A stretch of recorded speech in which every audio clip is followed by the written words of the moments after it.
Bien, en nombre de Dios y de la patria se abre la sesión.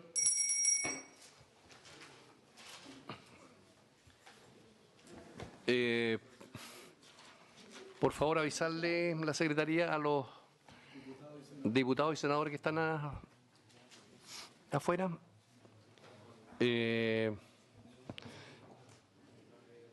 Señor secretario, ¿tenemos cuenta? Sí, solo, señor presidente, en relación a la cuenta, que el honorable senador señor Víctor Pérez Varela va a ser reemplazado en esta sesión por la honorable senadora señora Luz Sperger. ¿Ya? Eso respecto de respecto de cuestiones. ¿Esto es una cosa permanente, estimado? Que sea permanente aquí. Bueno, muy bien, muy bienvenida, señora senadora. Encantado, muchas gracias a usted. Bien, señor secretario.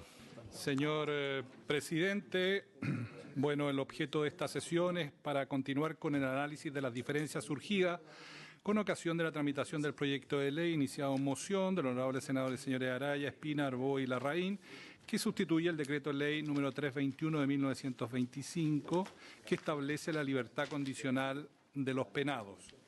La comisión ha venido examinando las sesiones anteriores, básicamente el texto del inciso tercero del artículo tercero, que regula las condiciones y los plazos en virtud de los cuales determinados condenados pueden acceder al beneficio de la libertad condicional.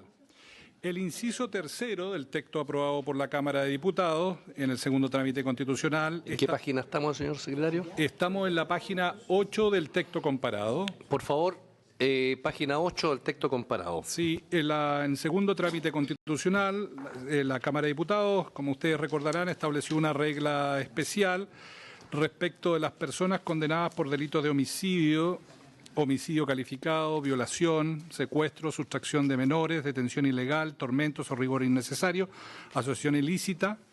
Y respecto de esas personas, en el segundo trámite estableció que no se podrá conceder el beneficio de la libertad condicional si concurren las siguientes circunstancias. Y estableció una serie de reglas básicamente para definir hechos punibles ocurridos entre un minuto. Que entre los asesores y la prensa puede pasar todo. Entre el 11 de septiembre de 1973 y el 10 de marzo de 1990. Pues bien, respecto de este punto, a la fecha de esta sesión, la Secretaría tiene registro de 3 proposiciones. Una, para sustituir estas disposiciones, que ha sido formulada por el honorable diputado señor Crispi, que figura entre las páginas 8 y 12 del texto comparado que ustedes tienen a su disposición. Respecto de esta materia,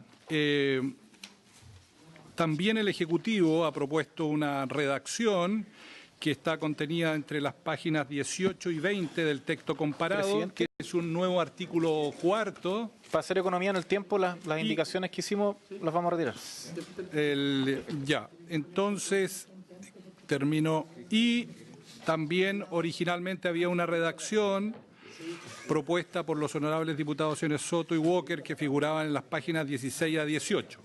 Ahora, Presidente, la retiramos también. también la retira, entonces estaríamos retiradas las proposiciones que había formulado el honorable diputado señor Crispi y los honorables diputados señores Soto y Walker. Ahora, al inicio de la sesión, hace unos breves minutos anteriores, la Secretaría de la Comisión ha recibido una indicación, una proposición para incorporar un artículo tercero bis que sustituiría las proposiciones que fueron retiradas. Señor presidente, nosotros hemos repartido la proposición, esta nueva proposición que está suscrita. No tengo los nombres de todos, el senador Huenchumilla, el senador Arboe, el senador Durresti, el diputado Walker, el diputado Crispi y el diputado señor Soto. No sé si alguien más, están todos nombrados. Bien, por lo tanto, señor presidente, respecto del punto que ustedes han venido discutiendo, en sesiones anteriores respecto de ciertas limitaciones, tendríamos en definitiva dos textos. Uno, el propuesto por los ya indicados señores senadores y señores diputados, integrantes de esta comisión, y además estaría la propuesta formulada por el Ejecutivo, que comienza en la página 18 del texto comparado, última columna.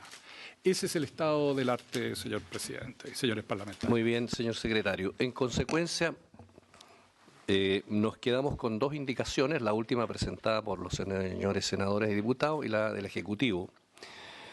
Entiendo que el señor ministro está viendo la indicación, más la indicación de él. Le doy un minuto, ministro, para que o le doy la palabra, porque quería saber yo su opinión respecto de esto, si tenemos alguna concordancia o no la tenemos, o tenemos que votarla separadamente, o quiere examinarla un par de minutos más, no sé. Tiene la palabra, señor ministro. ¿Usted se refiere, presidente, a la indicación que ha presentado un grupo parlamentario o integrante de la comisión? Y comparándolo con lo que tiene el Ejecutivo, si logramos. Bueno,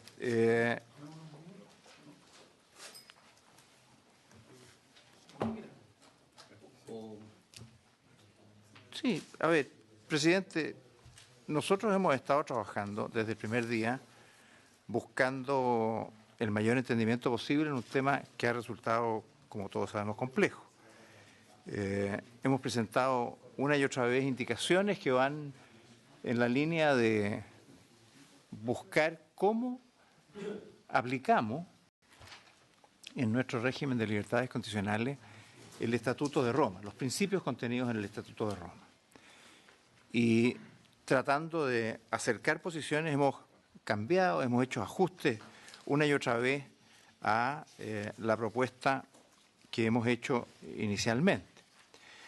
En el tema más complejo de esta discusión, que es lo que hemos englobado en el artículo 3 bis, la proposición que nosotros hemos hecho sigue el esquema y el modelo que tiene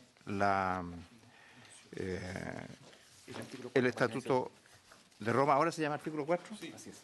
Ahora se llama artículo 4 porque se reordenaron todos los artículos. Efectivamente, este es un proyecto de ley que modifica y que sustituye la actual ley de libertad condicional. Y en este artículo, el ex 3 bis o 4, fundamentalmente nosotros mantenemos esta posibilidad de dar en los casos de los delitos de crímenes de lesa humanidad, sea que se hayan considerado así en el fallo o que correspondan a los tipificados en la ley 20.357, hemos planteado la idea de que para que proceda deba la persona que ha sido condenada por alguno de esos delitos haya cumplido 2/3 de la pena correspondiente. En lo cual hasta aquí no tenemos mayores diferencias y se allanó esta situación porque en un minuto dado se hablaba de 5/6 o de 3/4. Ahora, la diferencia y el planteamiento central nuestro busca fundamentalmente tener a la vista del Estatuto de Roma el esquema que sigue el Estatuto de Roma. Y el Estatuto de Roma plantea alternativas, no conjuntivas, no copulativas, sino que o este camino, o este camino, o este otro camino, atendiendo a las realidades distintas que se producen entre los condenados. Y por eso está en el planteamiento, en el último que hemos recogido, la idea de la cooperación durante la investigación, de la cual esa persona ha sido condenada.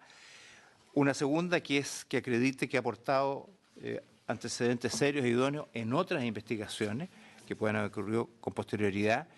Y una tercera que la hemos obtenido del proyecto que presentó la presidenta Bachelet en enero de este año, que acredite la conciencia de la gravedad del delito, del mal que este causa y de su rechazo a tales delitos. También tiene que ver con una de las exigencias del Estatuto de Roma, vinculada con la idea de la disociación del delito. Es decir, que quien haya sido condenado toma distancia de ese delito. Y lo hemos planteado tratando de entrar, como lo hace el Estatuto de Roma, en situaciones subjetivas que hagan difícil poder hacer juicio. Por eso decimos que tiene conciencia de la gravedad del delito, del mal que éste causa y de su rechazo a tales delitos, con lo cual se establece una condición de nuevo objetiva. Cualquiera de estas tres permitiría cumplir siempre y cuando se consideren, se tengan a la vista los otros factores que se incluyen a continuación. Si el otorgamiento de la libertad condicional no afectara a la seguridad pública por el riesgo de comisión de nuevos delitos de igual naturaleza, si con el otorgamiento de la libertad condicional pudiese presumirse que no va el condenado a preferir expresiones agravantes o violentas que puedan afectar a las víctimas o a sus familiares, y además la obligación de notificar a sus familiares respecto de los delitos de manera que puedan saber las víctimas que tal persona va eventualmente a quedar con libertad condicional. Teníamos nosotros incorporado dentro de estas exigencias razones humanitarias, pero la verdad es que si se aplican las razones humanitarias, porque alguien está en grave riesgo de muerte, no es justo pensar que solo las personas que están condenadas por delitos de lesa humanidad puedan ser acreedores a tal beneficio. Una persona que cometió cualquier delito y que pida la libertad condicional, habiendo cumplido los otros requisitos, si está en un grado de riesgo inminente, también debería estar en condiciones de pedirla. Por lo tanto, no lo incluimos aquí porque nos parecía que era discriminatorio. Lo incluimos como una situación de aplicación general para todos los casos. Ahora, en resumen, presidente, nosotros seguimos apegados al Estatuto de Roma, buscando que se cumplan las condiciones en forma alternativa y dejándole al juez la posibilidad de ponderar otros factores que nos parecen importantes. La propuesta que hemos conocido ahora, hace pocos minutos, mantiene un poco el predicamento que ha existido en algunas otras indicaciones que hemos conocido en esta discusión de la Comisión Mixta. Básicamente, como digo, el inciso primero me parece que es igual, no hay diferencia, pero luego se exige el acreditar dos circunstancias que son exigidas copulativamente, que es el de la colaboración eficaz, pero estableciendo que eso se debe acreditar con la sentencia, en el caso de que se hubiera considerado las atenuantes de los números 8 y 9 del artículo 11 del Código Penal. Es decir, si no se acreditó en la sentencia que la persona efectivamente colaboró eficazmente, ese requisito no se cumple. Y el segundo elemento que se exige es su arrepentimiento, mediante una declaración pública que signifique una condena inequívoca a los hechos y condenas por las cuales fue condenado y por el mal causado a las víctimas y sus familiares. Este elemento, presidente, ha estado presente en toda la discusión desde el principio. Nosotros hemos sostenido que la exigencia del arrepentimiento no corresponde. Desde luego no está establecida en el Estatuto de Roma. No es una exigencia que emane, por lo tanto, del derecho internacional de los derechos humanos. Enseguida, exigir a una persona que se arrepienta de algo que en muchas situaciones considera que no es el autor de ese delito, es una exigencia imposible de cumplir. Yo veía hace pocos días, presidente, a propósito de una discusión que tiene que ver en otro ámbito, el caso del presidente Lula. El presidente Lula, que ha sido en una instancia condenado a 12 años por delitos de corrupción, él sostiene ser absolutamente inocente de los delitos que se le imputan. Entonces yo me pregunto si para que el presidente Lula pudiera obtener algún beneficio carcelario, él tendría que desdecirse de aquello que ha sostenido y autoinfligirse una condena por un delito que él sostiene no haber cometido nunca. Lo pongo en otro contexto porque pareciera que uno a veces está hablando de algunas personas determinadas. Aquí no estamos hablando de personas determinadas, estamos hablando de una situación objetiva. Hay muchas personas condenadas que sostienen que son inocentes de los delitos por los cuales fueron condenados o que son responsables de otros delitos o de otra categoría de responsabilidad en el delito que se le imputa, no en calidad de autor, a lo mejor de cómplice, a lo mejor de encubridor. Por lo tanto, exigir esto pareciera una exigencia, como digo, que no debería ser exigible.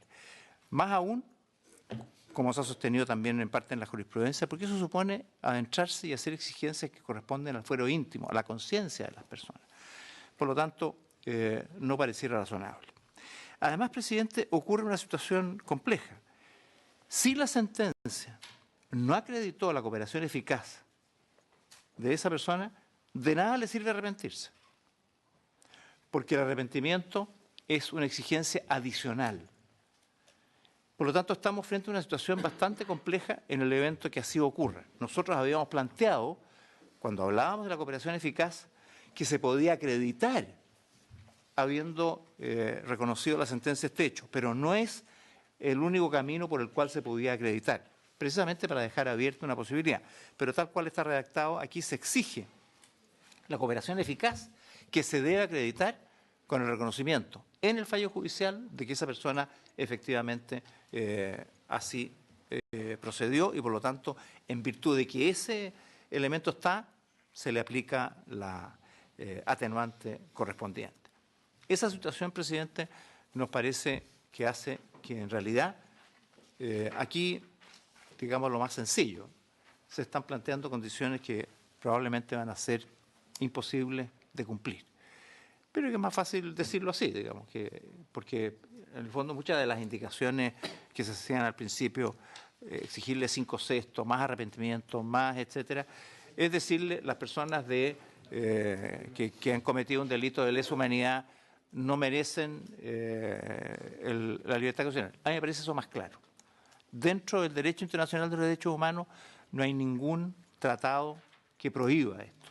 Es cierto que en las distintas legislaciones se han planteado distintas formas de cumplir distintos requisitos, pero nos parece a nosotros que la forma como se está planteando se está yendo por un camino que, a nuestro juicio, hace imposible que se pueda conceder y que se cumpla con la posibilidad que el derecho internacional de los derechos humanos le reconoce incluso a las personas que han cometido este tipo de delitos.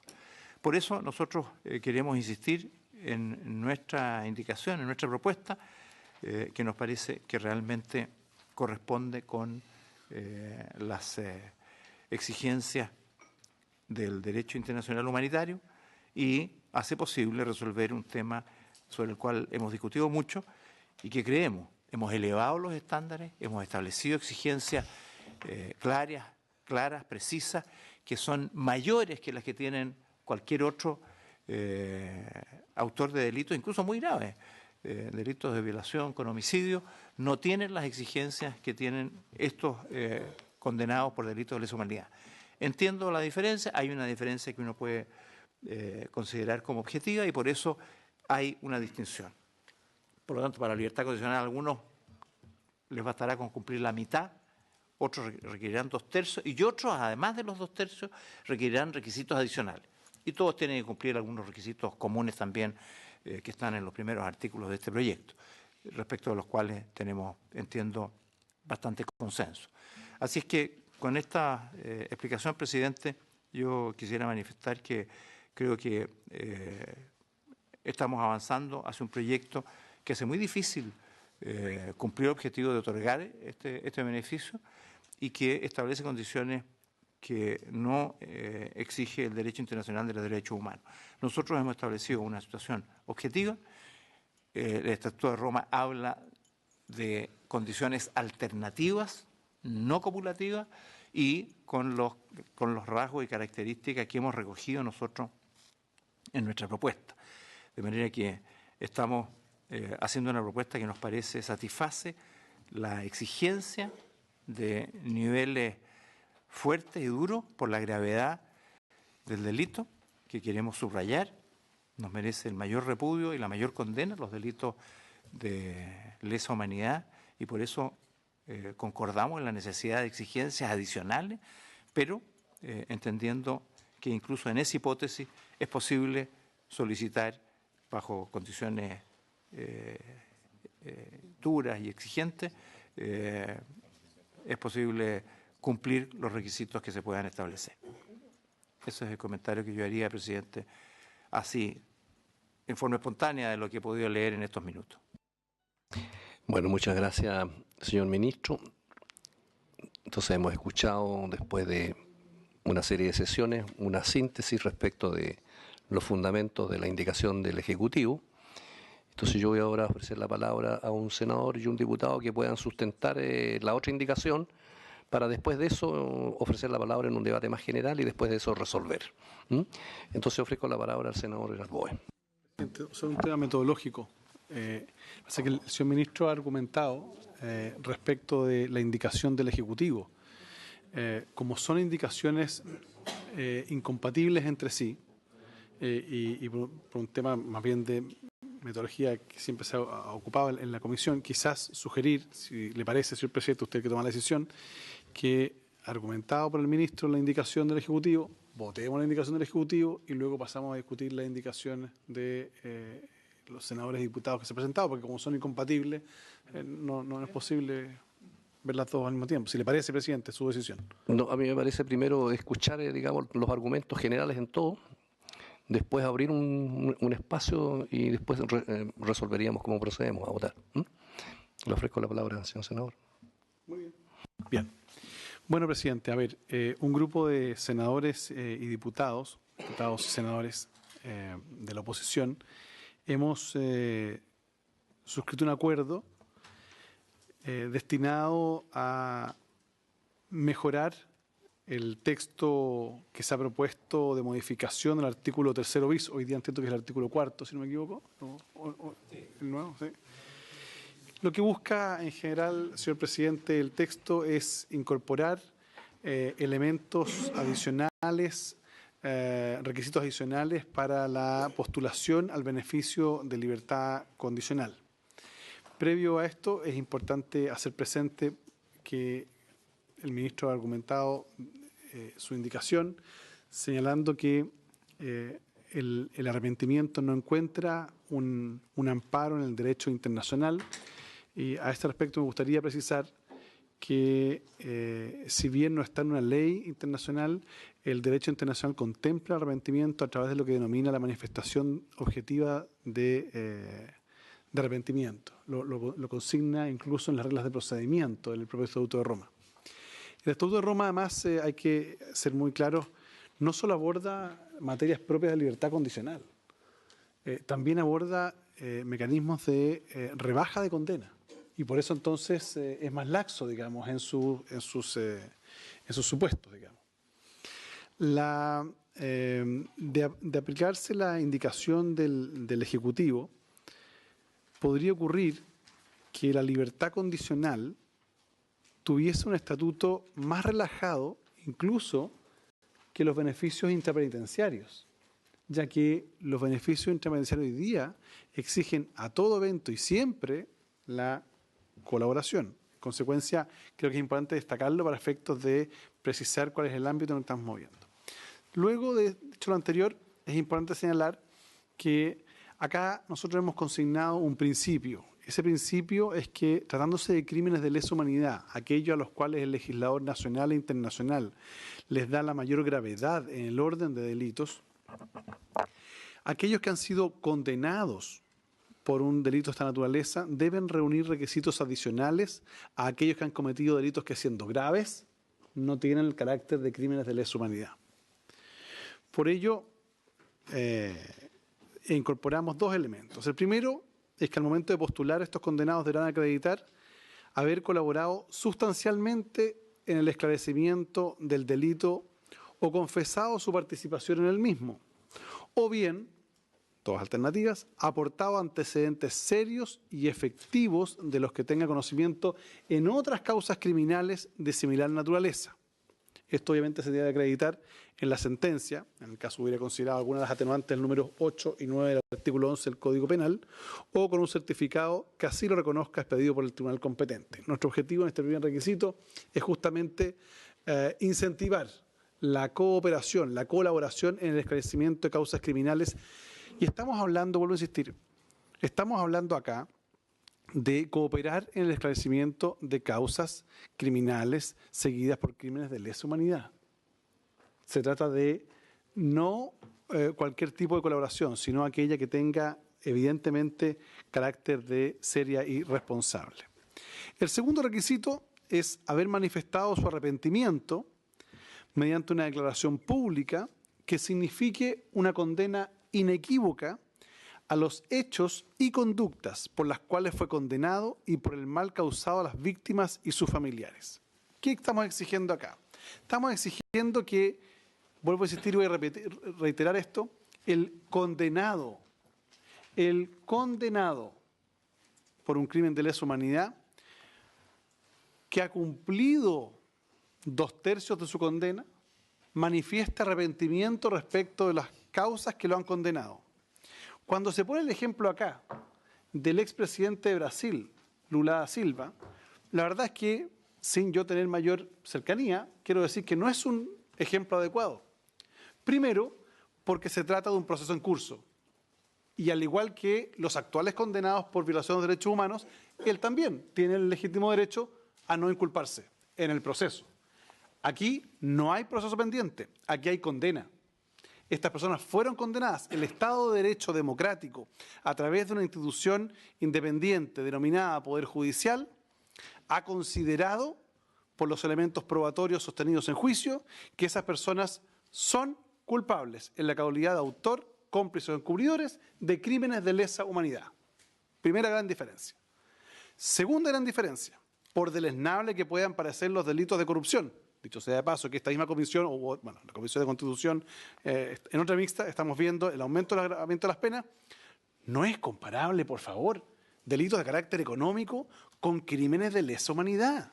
Creo que es muy importante establecer un diferencial, porque lo contrario comienzan a normalizarse. Yo entiendo que no es la intención de quien así lo plantea, pero creo que es muy complejo porque son dos categorías de delito completamente distintas. En tercer lugar, la lógica de incorporar el arrepentimiento tiene que ver, pensemos siempre, de que se trata de un condenado. Y de un condenado al cual pudo haber ejercido el legítimo derecho a no autoinculparse en el proceso, pero respecto del cual se dictó condena por los elementos probatorios. Pero no solo eso, ha transcurrido un lapso de tiempo suficiente porque el requisito base es que haya cumplido al menos 2/3 de la condena.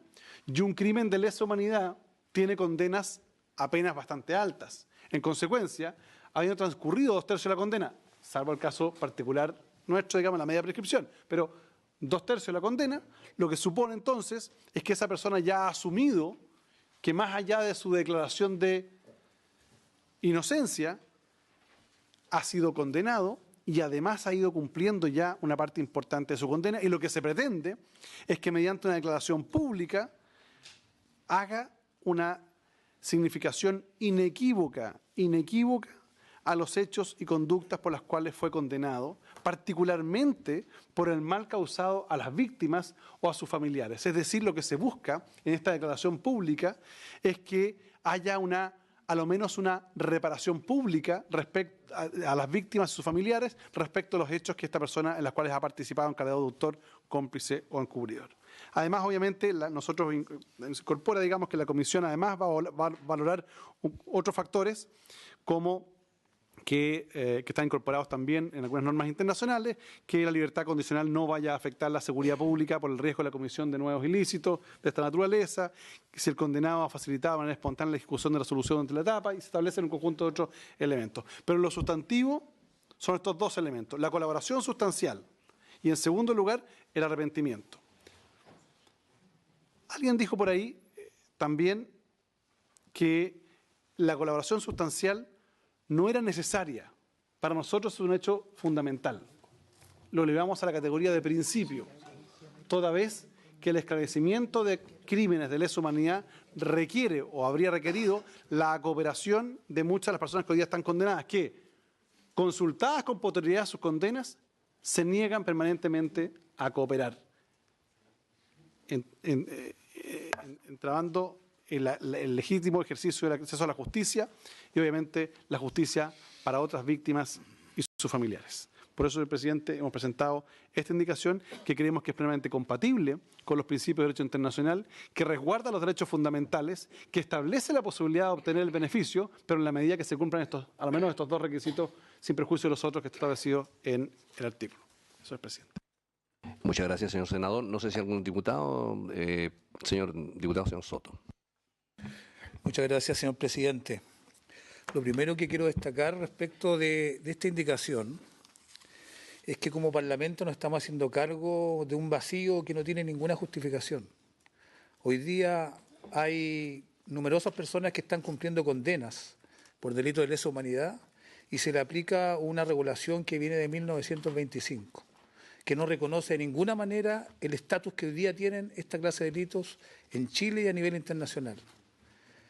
Señor presidente, de manera pública se nos ha emplazado como Congreso, en la Comisión de Acusación Constitucional, en la prensa, en editoriales, de el verdadero abandono de deberes que se habría producido en el Congreso al no legislar en materia de derechos humanos y haberle dejado toda esa responsabilidad a los jueces que han dictado condenas soslayando numerosas normas que son contrarias al derecho internacional, pero que en el nivel interno aún se mantienen. Me refiero a la ley de amnistía, a la prescripción de delitos de lesa humanidad y otras garantías que muchos jueces valientes han tenido que enfrentar en distintas etapas judiciales y han, sin duda, aplicado el control de convencionalidad y han podido avanzar hacia dar justicia a miles de víctimas que han reclamado su intervención.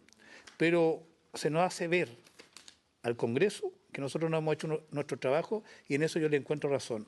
Hasta ahora, porque hoy día estamos sometiendo a esta comisión mixta una regulación especial. Dentro del marco de lo que es la regulación de libertades condicionales, establecimos un artículo, ya no sé si es tercero bis o 4, pero es una regulación especial para ciertos delitos que son los que se cometieron entre el 11 de septiembre de 1973 y el 11 de marzo de 1990 por agentes del Estado y que hoy día son considerados por la normativa internacional como delitos de lesa humanidad, crímenes de guerra o genocidio. Son realidades que ha vivido nuestro país y que hasta el día de hoy no hemos enfrentado. Y establecemos una regulación especial que lo diferencia de los delitos comunes, porque no son delitos comunes. Universalmente, esta clase de delitos son mucho más graves que los delitos comunes. Son verdaderas aberraciones que son perseguidas por el derecho internacional en cualquier rincón de la tierra. Incluso son materia de la competencia del Tribunal Penal Internacional, cuando no son castigados en estos países. Por eso hoy día establecemos una regulación especial que le da un tratamiento distinto a los delitos más graves que tiene nuestra ley, el decreto de ley 321.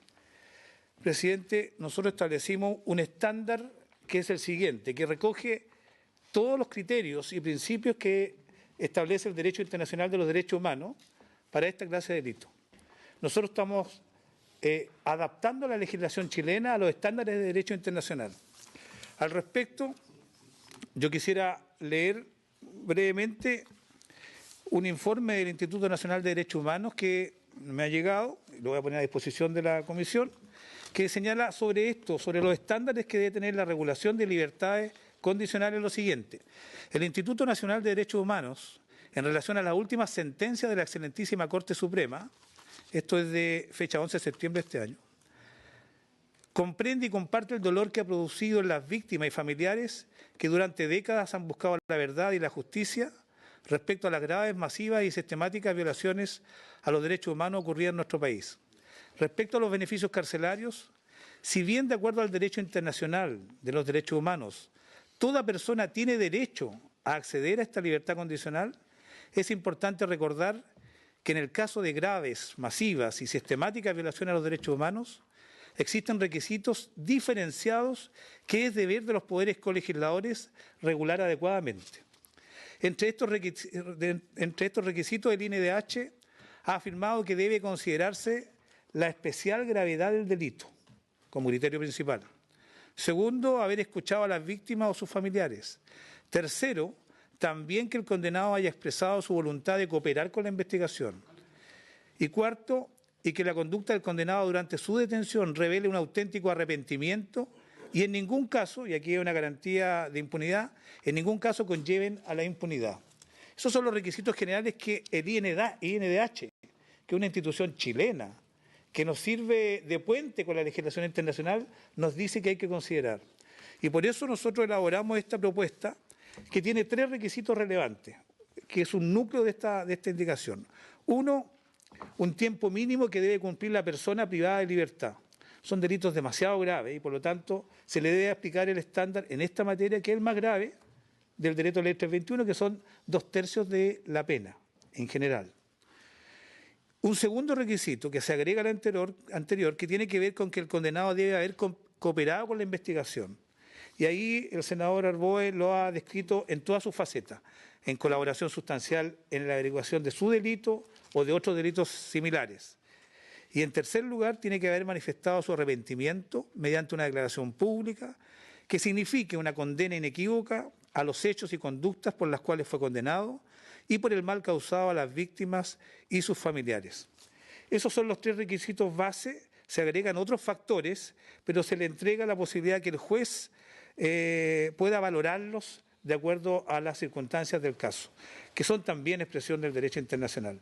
Pero los tres requisitos cumulativos son los que me he referido. Yo entiendo que respecto a los 2/3 no habría problema de parte de nadie, porque es el estándar que existe en Chile. Respecto de la colaboración o de la cooperación del condenado, mire, se le ha elevado a una categoría importante porque en Chile las violaciones de derechos humanos han tenido una característica especial. Se ha evitado la acción de la justicia por décadas a través de los pactos de silencio.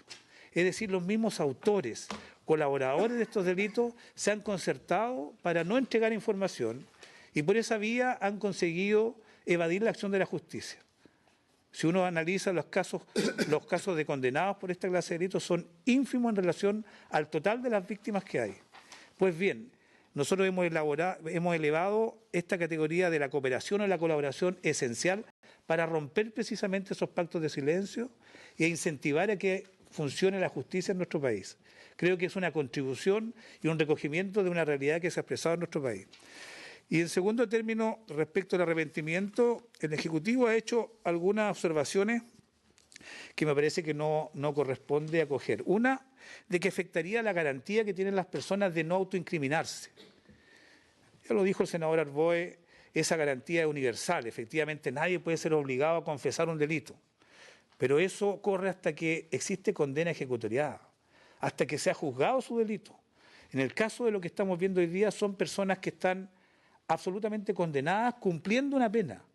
Y por lo tanto, hagan lo que hagan, no va a variar la situación de cosa juzgada y por lo tanto no se va a afectar esta garantía.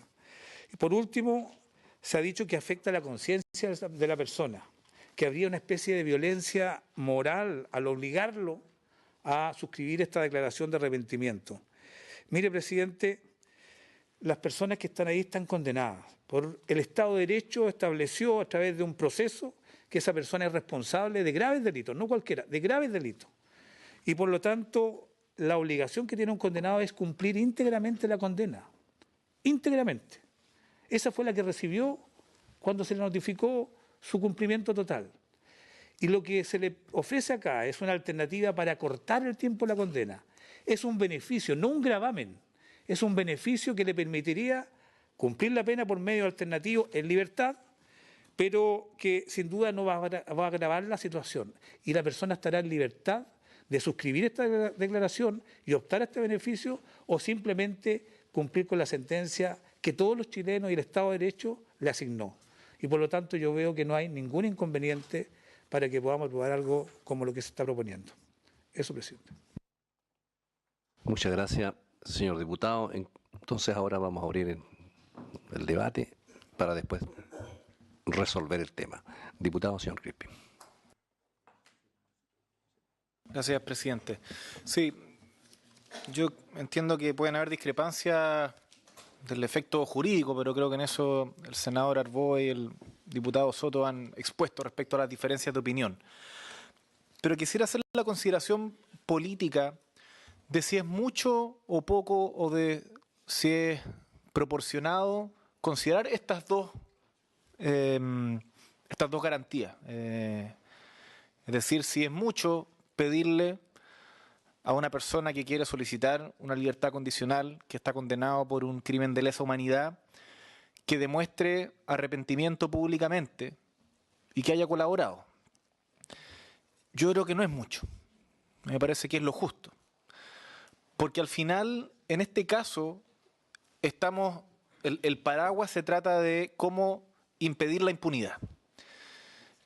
Y cuando se condena a un criminal de lesa humanidad, en el caso de nuestro país, por condenas que yo considero totalmente insuficientes, pero se establece 5 años y un día. Bueno, eso es lo que la Corte señala que es lo que tiene que cumplir para resarcir sus crímenes.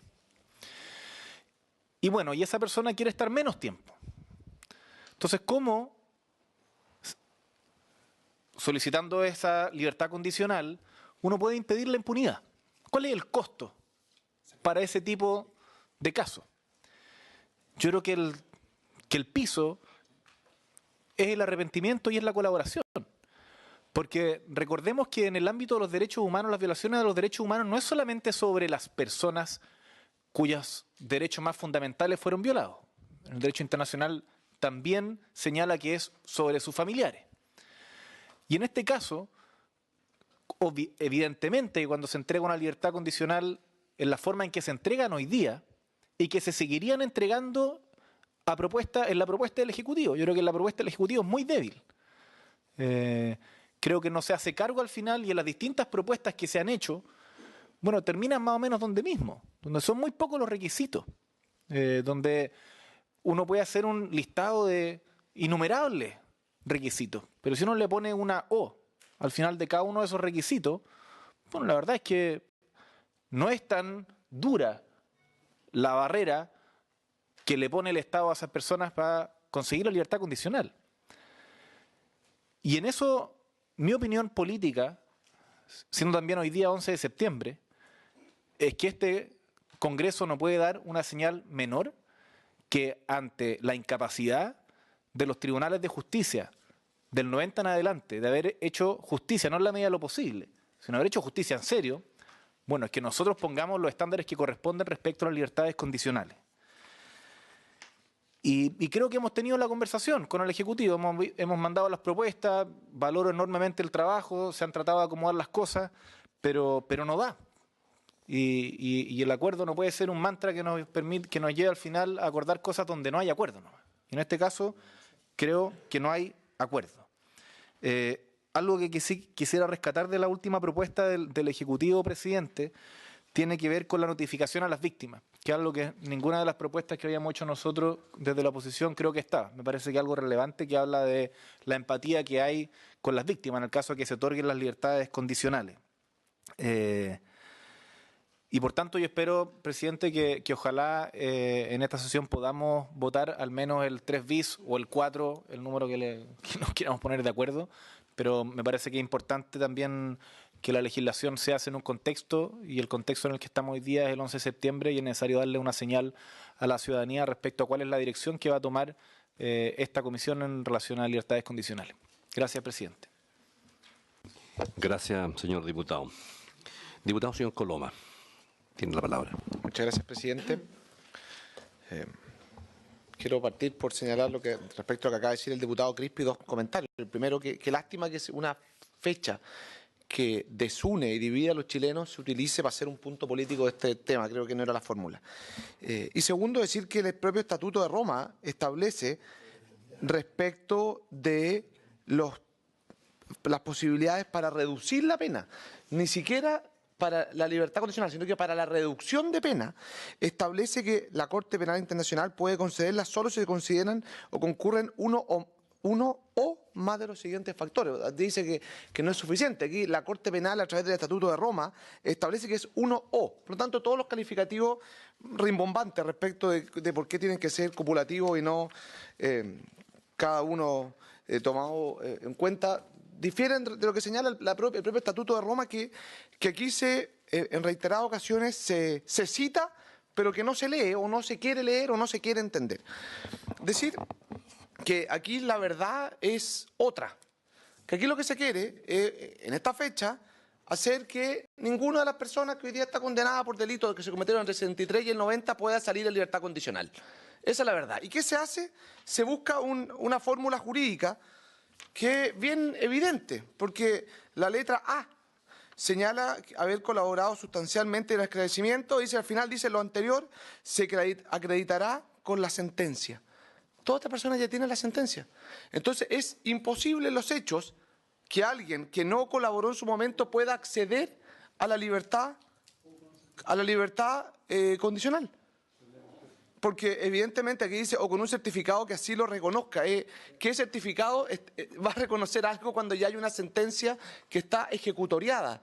Eso, en los hechos, aquí lo que se busca es sencillamente que sea imposible. Imposible que cualquiera pueda acceder. Segundo, ¿qué pasa cuando hay una persona, por ejemplo, que existen hoy día, personas que están con Alzheimer avanzado? ¿Tiene alguna capacidad real de arrepentirse si es que está con un Alzheimer avanzado? Ninguna. Está con un Alzheimer avanzado. Tendría que enseñarle a alguien a repetir algo. Posibilidad de arrepentimiento, ninguna. O sea, personas que están en un estado grave de salud avanzado, imposible que puedan acceder a ningún tipo de libertad condicional. Por lo tanto, aquí se vuelve a repetir la misma fórmula para que en los hechos esto signifique la imposibilidad de que cualquier persona que cometió delitos entre 73 y 90 pueda acceder a la libertad condicional, aun cuando ustedes han citado reiteradamente el Estatuto de Roma, cuestión que el Estatuto de Roma sí permite. Entonces creo que son hechos distintos. Tercero, es evidente que esto está, y le pido silencio, presidente, a las conversaciones que hay alrededor, porque yo escuché silenciosamente. Aquí lo que hay también es cómo zafar en forma elegante de una acusación constitucional que se está cayendo. Ese también es un tema que está sobre la mesa y que no podemos hacernos los tontos. Aquí lo que hay es querer explicar y darle una salida o darle argumento a quienes quieran votar de una u otra forma en una comisión, en una acusación constitucional que se debiese votar a fines de esta semana y que probablemente, o que al menos así aparenta, se va a caer. Entonces, aquí hay muchas cosas que se están sumando. Y finalmente, para terminar, no quiero hablar más, decir que aquí nunca hubo un interés real de llegar a acuerdo, y eso es importante que quede sobre la mesa. Aquí esto fue lo mismo que se planteó, se habrá bajado de 5/6 a 2/3, y en la práctica da casi lo mismo, porque con los solos requisitos copulativos que se solicitan, ya en los hechos es prácticamente imposible que alguien pueda acceder al beneficio. Y esa es la verdad, y transparentémoslo y votémoslo un día como hoy para quizás hacer un punto político más que buscar una salida, sobre todo cuando hay personas que se están muriendo, ha ocurrido, personas que están con Alzheimer avanzado, que no van a poder arrepentirse, personas que en su sentencia no está acreditado y nunca supieron que para poder acceder a la libertad condicional tenían que en la sentencia acreditar este tipo de colaboración sustancial. Entonces aquí lo que hay es otra cosa, es un interés en una fecha puntual, porque no es casualidad que el acuerdo haya llegado hoy día y estén todos ordenaditos, en una fecha puntual, se quiere hacer un punto político, lo van a hacer, pero esa es la verdad, no nos demos más vueltas con un debate que en el fondo tiene poco que ver con lo que está escrito, sino que tiene que ver con el ánimo de hacer un punto político y reconocer que nunca hubo un interés genuino a llegar a ningún tipo de acuerdo. Muchas gracias, presidente. Muchas gracias, señor diputado. Diputado, señor Walker. Muchas gracias, presidente.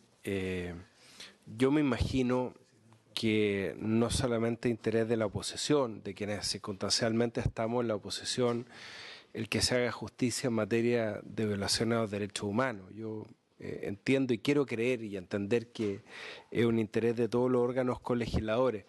Y así lo ha entendido el Ejecutivo. Yo quiero agradecer sinceramente la voluntad que ha tenido el ministro de Justicia, sus asesores, con quien hemos trabajado largas horas, y con nuestros asesores también y de todos los parlamentarios en buscar acuerdos. Y la verdad es que si uno ve el comparado entre las propuestas que hemos hecho como oposición y la propuesta del Ejecutivo, no hay mucha diferencia. Son énfasis algunos temas especiales y yo creo que de alguna manera el interés que ha demostrado personalmente el ministro de Justicia y su equipo en buscar cerrar espacios de impunidad, tanto respecto a los delitos comunes, porque no hay que olvidar, esto nace como un proyecto de ley, entre otros, del propio ministro de Justicia cuando era senador, de cerrar espacios de impunidad para delitos comunes, como también un genuino interés del Ministerio de Justicia y Derechos Humanos de cerrar espacio a la impunidad respecto a delitos de derechos humanos. Y eso borra de por sí la afirmación que ha hecho el diputado Coloma, que lamentablemente no tuvo que atender un llamado, me imagino. En ese sentido, presidente, yo solo y para efectos de ilustrar, ¿no es cierto? Acá nos acompañan medios de comunicación que probablemente van a informar todo esto mañana, solamente explicar y hacer énfasis en por qué hay algunas diferencias muy puntuales que no dejan de ser sustanciales y ojalá pudiéramos tener un acuerdo transversal y si no, votaremos. A nuestro juicio, muy importante que artículo primero se establezca claramente que la libertad condicional como un medio de prueba de que la persona condenada a una pena privativa de libertad y a quien se le concediere se ejerce al momento de la postulación. Y eso está en nuestra redacción del artículo primero y es muy importante. De alguna manera se incorpora por el Ejecutivo en otro artículo, pero es muy importante reiterarlo. Y es bueno hacerlo en artículo primero, porque con ello, y lo explicó muy bien el senador Arboe, estamos relevando lo que ya hicimos en materia de agenda corta antidelincuencia cuando elevamos requisitos a 2/3 respecto a los delitos más graves, que los requisitos se exigen al momento de la postulación al beneficio. Y no es que tenga efecto retroactivo, sino que estamos distinguiendo entre la pena propiamente tal y la forma de cumplimiento de la pena o de la forma de cumplimiento de la pena en libertad.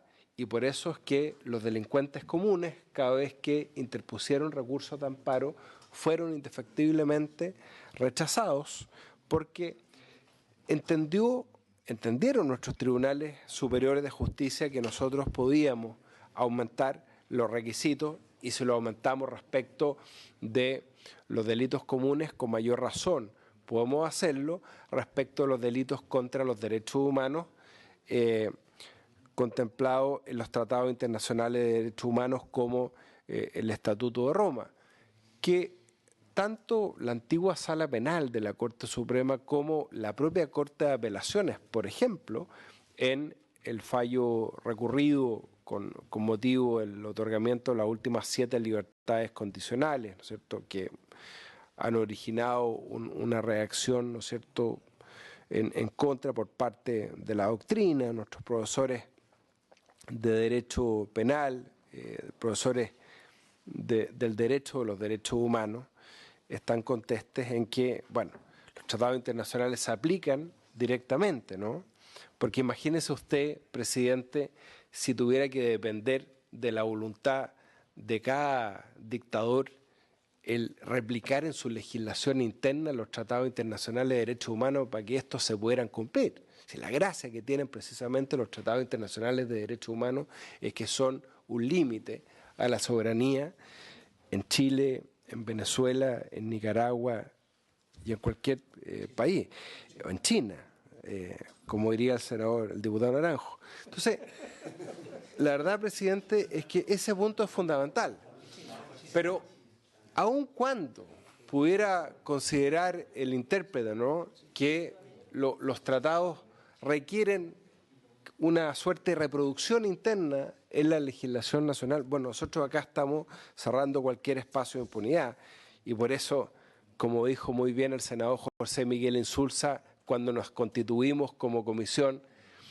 una frase para el bronce, el senador Insulza dijo, bueno, si esto no lo vamos a aplicar a los ya condenados por violación a los derechos humanos, esto es una payasada. Bueno, y nos estamos haciendo cargo de ese sentimiento, que es un sentimiento ciudadano, porque estamos dejando claramente establecido que estos requisitos se exigen al momento de la postulación, ¿no es cierto? Y en los requisitos que establecemos en el artículo 3 bis, y es muy importante que sea artículo 3 bis, el Ejecutivo lo ordena como artículo 4, pero nosotros entendemos, presidente, esto es muy importante, que esta es una norma modificatoria del decreto ley 321 y no es una norma derogatoria. Para no exponernos al mismo problema, usted se acuerda, presidente, y el senador Arboe, que tuvimos la agenda corta antidelincuencia, que como derogamos ciertas normas al hacer más exigible estos requisitos, muchos condenados, incluso por delitos comunes, interpusieron recursos que la Corte falló de distinta manera porque entendía que era una norma derogatoria que favorecía al reo, aplicando el principio pro reo. Entonces, es muy importante para no establecer y dejar abierto ningún espacio a la impunidad que nosotros establezcamos claramente que son normas modificatorias y no derogatorias, y por eso es que no es casual que establezcamos estos requisitos especiales en el caso de los delitos de derechos humanos en el artículo 3 bis y establecer el haber colaborado sustancialmente al esclarecimiento del delito, haber manifestado arrepentimiento mediante una declaración pública, porque el hecho que se haga una declaración pública, presidente, y usted tiene razón en eso, es un acto inequívoco de reparación también a las víctimas. El arrepentimiento no puede ser secreto, sino que tiene que ser público. Y en ese sentido, creo que no son tantas las diferencias, quiero recalcarlo, reiterar la valoración al esfuerzo que ha hecho el Ejecutivo, pero creo que es muy importante que estos puntos queden contemplados en la solución que se proponga a ambas cámaras del Congreso Nacional. Gracias. Gracias, señor diputado. Senador Alfonso Ruesti. Presidente, gracias por sus palabras. Antes de entrar a la argumentación de lo que va a ser el voto y el planteamiento que hemos hecho, yo no puedo dejar pasar las palabras del diputado por su intermedio Coloma, y lo digo con el mayor respeto, porque, diputado, nosotros no elegimos este día para votar o para llegar a este acuerdo. Creo que aquí había una buena voluntad de todas las partes, de los 10 integrantes de esta comisión mixta, del Ejecutivo, de los equipos académicos, de la Secretaría, que incluso hoy día, están colaborando cuando el resto de la administración del Senado ha cesado sus funciones. Y ocurre este día, y hay que hacerse cargo de los días, porque tal vez es sintomática esta situación. Entonces, creo, diputado Coloma, con cariño, con respeto, no relativicemos eso, no lo coloquemos en esa pauta. Nosotros hemos trabajado durante muchos días, durante varias semanas con nuestros equipos, tratando de arribar a un acuerdo. Hemos estado de buena fe discutiendo acá y hoy día se plasma esta discusión o este acuerdo, y en buena hora. Y si es 11 de septiembre, quizás es designio de los tiempos, y ojalá que esto también sirva para lo que lo vamos a aprobar, que no me cabe duda, de dar una señal fuerte de combate a la impunidad y entender que los delitos de lesa humanidad tienen un tratamiento, en este caso particular, con la referencia internacional que hemos hecho, pero claramente no estamos en presencia de cualquier situación. Yo quiero recordar, porque nosotros cuando hacemos este análisis de los requisitos que hemos consignado en la letra A, B, C de este planteamiento, de esta indicación, creo que cuando nosotros hablamos de 2/3 de la pena y estamos en presencia de asesinos, de violadores, de genocidas que se han beneficiado ya de la media prescripción, no estamos hablando de un periodo prolongado. Hay muchos de estos beneficiados de la libertad condicional que estaban a 5 y 1, estaban a 8 años. Entonces, a los 2 y medio, 3 años ya están pidiendo los beneficios, solicitando los beneficios. Entonces, no estamos hablando aquí de un ensañamiento, de una situación. Segundo, durante mucho tiempo se eludió la acción de la justicia. Que estén hoy día personas adultos mayores o mayores de 65 años, 70 años en la cárcel no es producto del prolongado tiempo que están en esa condición, sino que eludieron y evitaron por todas las acciones y todos los subterfugios posibles la acción de la justicia. Incluso en el último tiempo, recurriendo al Tribunal Constitucional, denuncia que representamos en la prensa por una iniciativa que el senador Arboe, entre otros, traía, principalmente las agrupaciones de derechos humanos de Ñuble, de Chillán. Entonces, cuando nosotros pedimos que las condiciones o los requisitos sea haber colaborado sustancialmente en el esclarecimiento o confesado su participación, estamos simplemente pidiendo que no solo lo hagan respecto a los delitos que se le han imputado, sino principalmente por una presencia de colaboración o de participación o de conocimiento frente a una herida abierta que hay 1000 detenidos desaparecidos. 1000 detenidos desaparecidos. Si un condenado, alguien que ha tenido el debido proceso, alguien que está cumpliendo y que ya sabe que no tiene vuelta atrás desde el punto de vista de las instancias procesales, no colabora, no tiene la dignidad, no tiene la humanidad de decir voy a colaborar para que al menos encuentre los restos o se sepa, es algo que a mí me sorprende. Haber manifestado arrepentimiento. Yo les invito a que por favor vean los informes psicológicos de que hay un importante artículo en la prensa, informes psicológicos muestran 0 arrepentimiento de violadores de derechos humanos liberados por la justicia. 0. Revísenlos cada uno. 0. Al contrario, alguien que no gozó de beneficio, pero falleció, el coronel en retiro René Cardemil señalaba, se permitió dejar un video para la posteridad. Los salvajes de la UP nunca nos van a ganar. Esa es la condición, esa es la convicción que tienen estos genocidas que están en Punta Peuco. No estamos hablando de Blanca Paloma, René Cardemil, alguien lo defenderá porque era un abuelito, 6 asesinatos en octubre del 73 en el caso Torres San Borja, una mujer embarazada, entre ellas, por la espalda. Entonces, por favor, ¿a qué situación hemos llegado? Nosotros entendemos un derecho humanitario, entendemos una situación de respeto y que este país no puede repetir, pero aquí no se puede relativizar a la categoría de asesinos, de homicidas, de violadores que están consignados, que están recluidos hoy día en Punta Peuco. Y eso yo creo que es el punto que hay que señalar.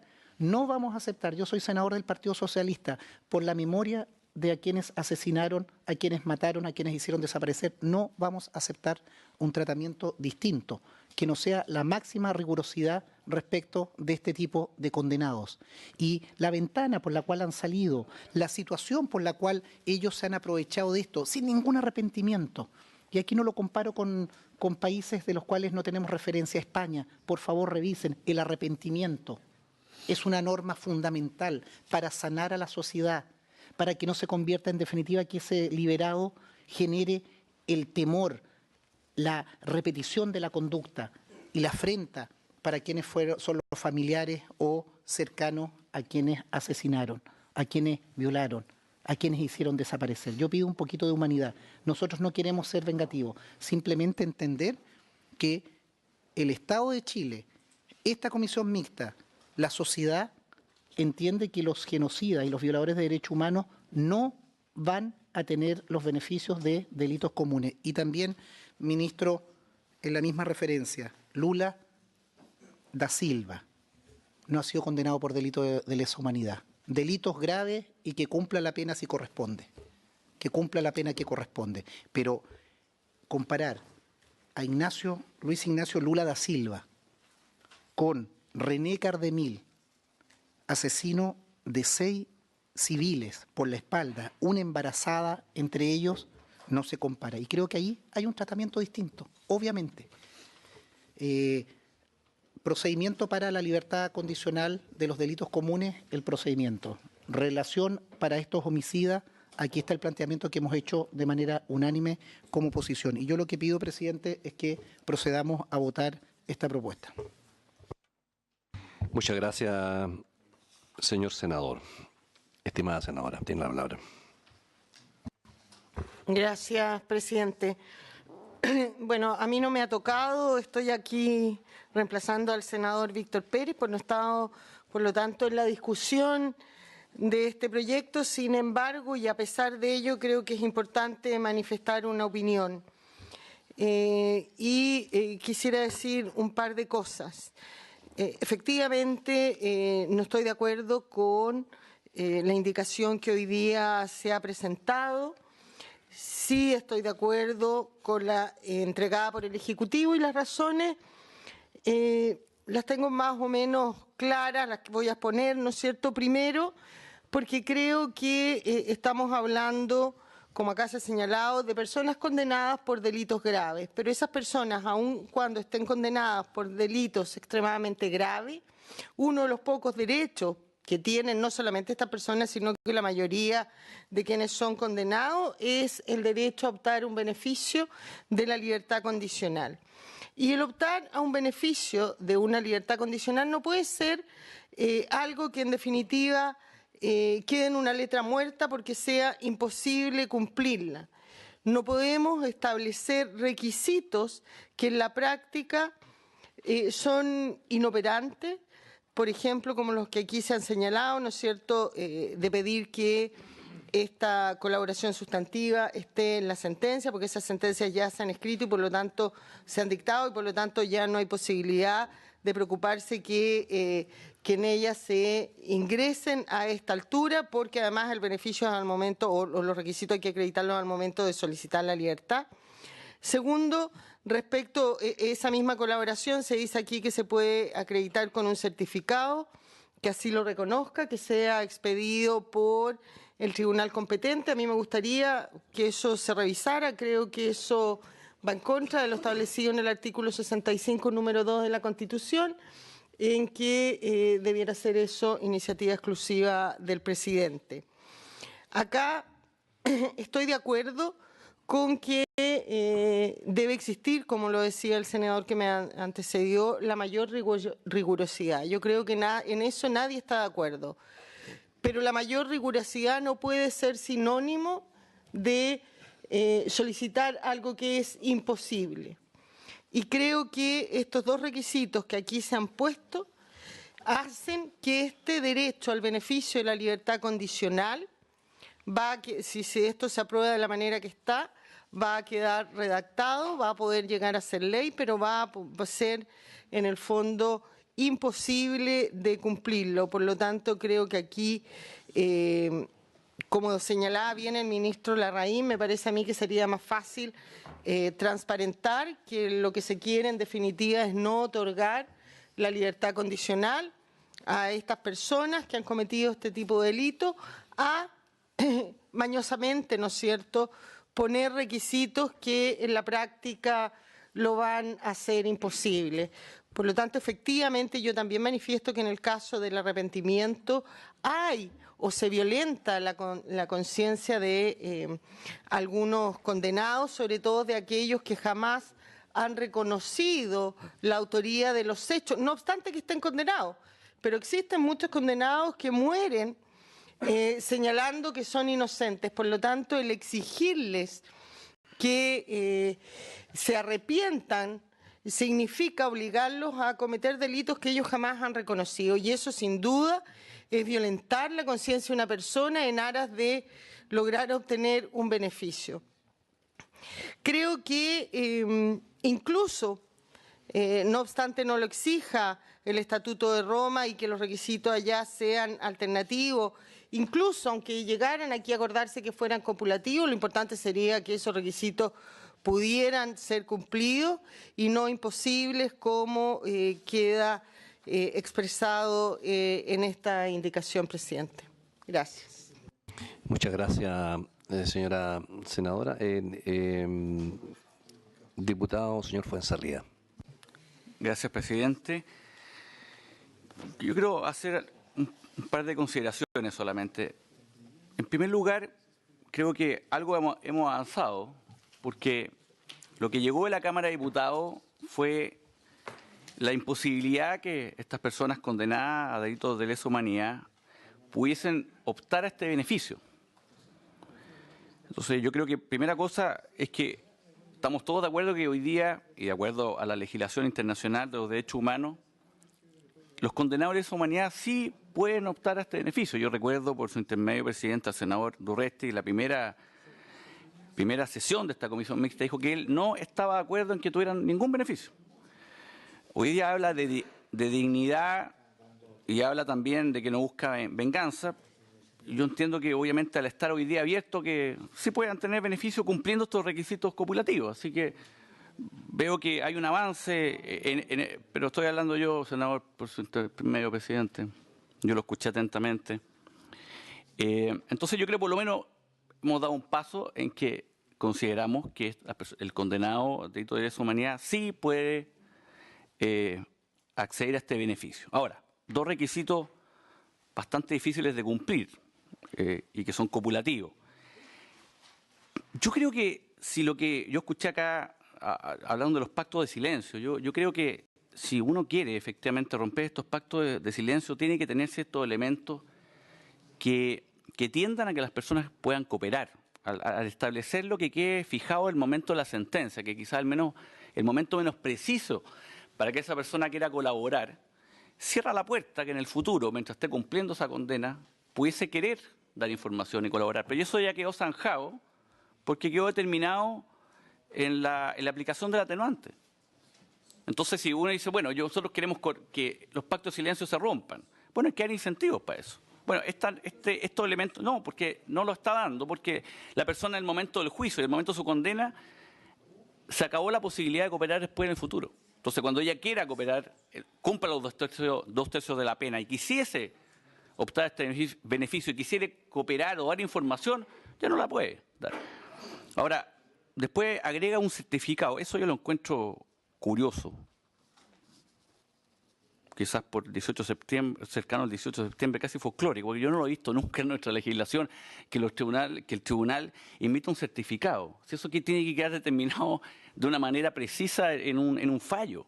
Sí me parece que quede como un atenuante, pero un certificado expedido yo no lo he visto nunca. No sé si algunos acá lo habrán visto, que un tribunal emite un certificado. ¿Bajo qué elemento? Lo encuentro bastante, bueno, no florido. Bueno, y el último punto, yo vuelvo a repetir lo que dije en otra sesión de esta comisión.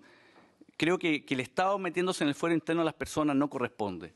Es violatorio totalmente la libertad de las personas. Hay personas que se van a declarar siempre inocentes hasta que mueran, y es legítimo que lo hagan si lo quieren hacer.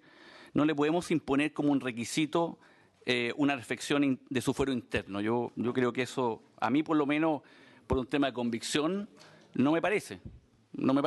Aunque, y tampoco está en el Estatuto de Roma, tampoco lo he visto en otras legislaciones, por lo cual creo que también es algo bastante innovador y que trasgrede un poco la lógica del fuero interno de los seres humanos.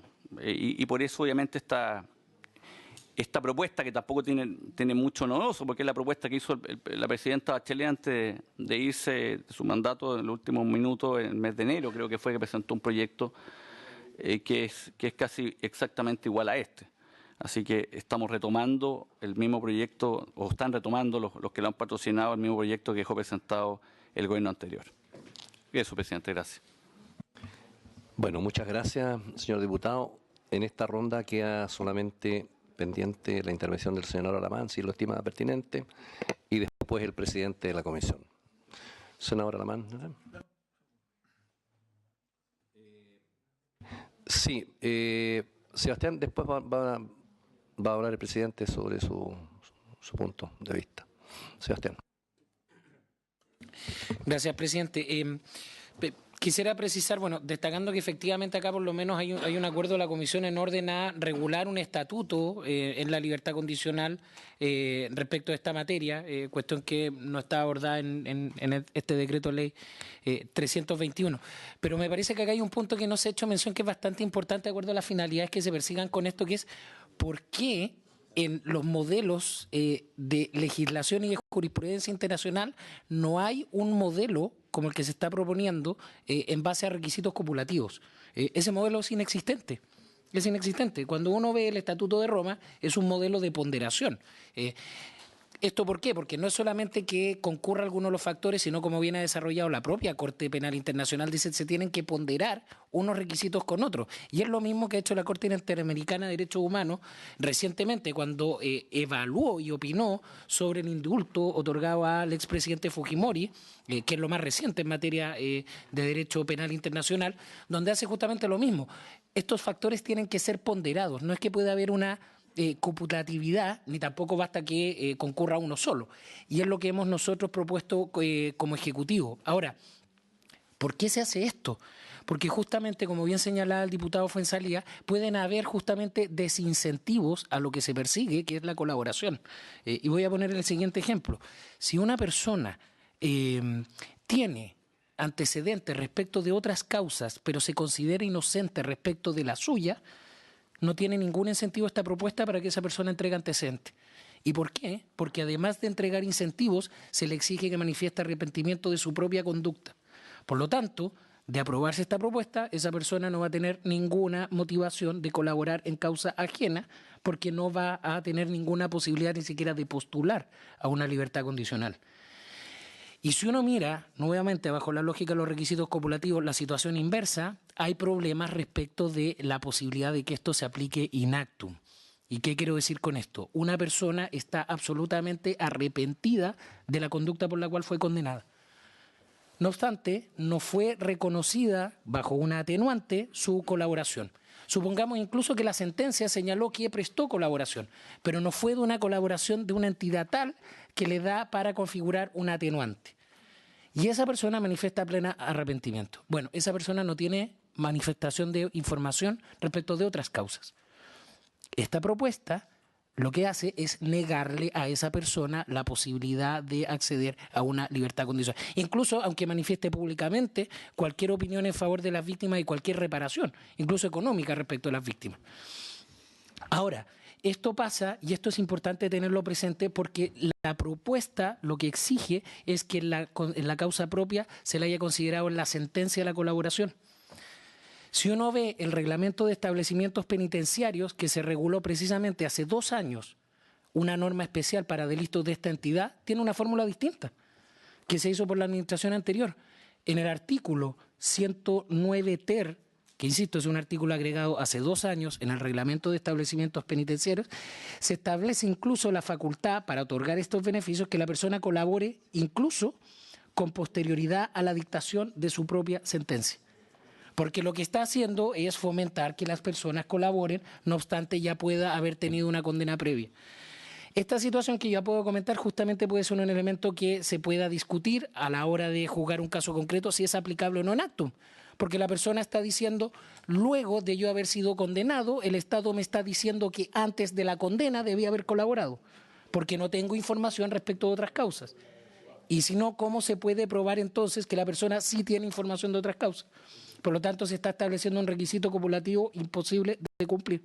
Por eso insisto en el artículo pertinente del reglamento de establecimientos penitenciarios, se otorga la posibilidad de que la persona colabore incluso después en causa propia.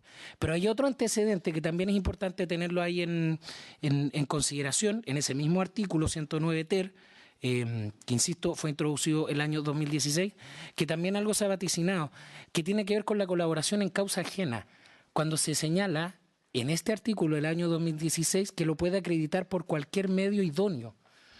Porque aquí lo que se está proponiendo es que lo certifique el tribunal. De partida, cabe señalar cómo lo va a certificar el tribunal, porque no es una labor propia hoy que un tribunal certifique que un tercero prestó una colaboración. La función propia de los tribunales es que lo consignen en una sentencia si una persona declaró o no declaró como testigo. Y cabe entonces preguntarse, desde luego, si se está estableciendo una función nueva al Poder Judicial, cuestión que requeriría mandatar escuchar la opinión del Poder Judicial. Segundo, ¿bajo qué procedimiento se va a certificar? ¿Quién lo solicita? ¿El propio condenado? ¿El condenado a través de Gendarmería? ¿Qué plazo tiene el tribunal para pronunciarse? ¿Quién del tribunal resuelve esto? ¿El administrador? ¿El juez? ¿Qué pasa si ya no es el juez que dictó la causa y ya no se encuentra ese ministro en visita, como suele ocurrir con estas causas? ¿Hay procedimientos de reclamo si es que el tribunal niega esa certificación?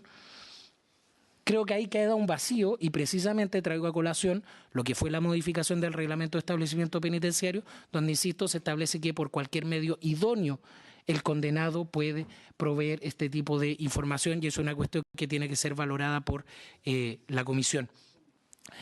Son puntos que obviamente tienen que estar presentes a la hora de pronunciarse sobre el contenido particular de esta letra A de la propuesta.